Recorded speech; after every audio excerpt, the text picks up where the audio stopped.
வச்சிருக்கு அது ஒரு ஓட்டை போட்டுருக்காங்கல்ல அதுக்குள்ள ஆங்கி போட்டுருங்க ஒரு ஆங்கி மாதிரி பத்து இது போட்டு போட்டு போட்டுருந்தா இதாக இருந்துருக்கும் இடத்துல போட்டு போட்டு கண்டி போட்டு ஏன் எப்போ பார்க்குறதா தேர் மூடுறதுக்கு முன்னாடியே பார்க்கணும் தைக்கு அடுத்து தெப்ப தைக்கு பார்த்துருங்க அதுக்கு இல்லை தேரை மூடுறதுக்கு முன்னாடியே வந்தோடனே பார்த்து இந்த ரெண்டு பக்கம் வைக்கணும்ல இந்த பக்கம் இந்த பக்கம்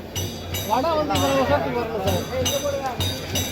சார் நல்லா வசமாக பண்ணி விட்டுருங்க அப்படி ரொம்ப சிரமப்படும் நல்லா போட்டு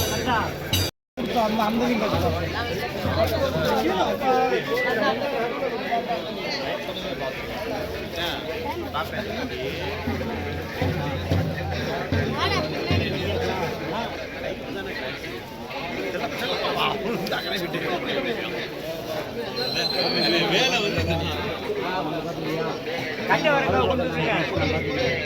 கட்டை ஈரக்கட்டை புதுக்கட்டை இருக்கு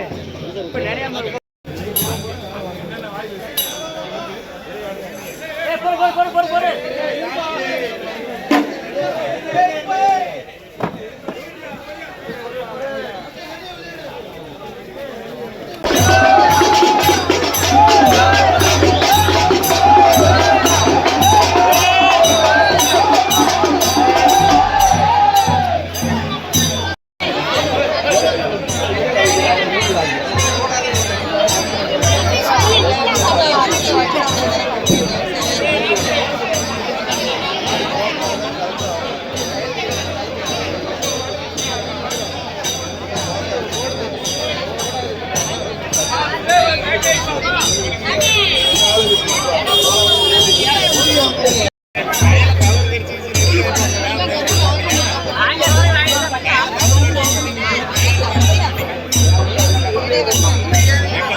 சூப்பரா பாதுகாப்பு கொடுக்குறாங்க. அவ்வளோதான்.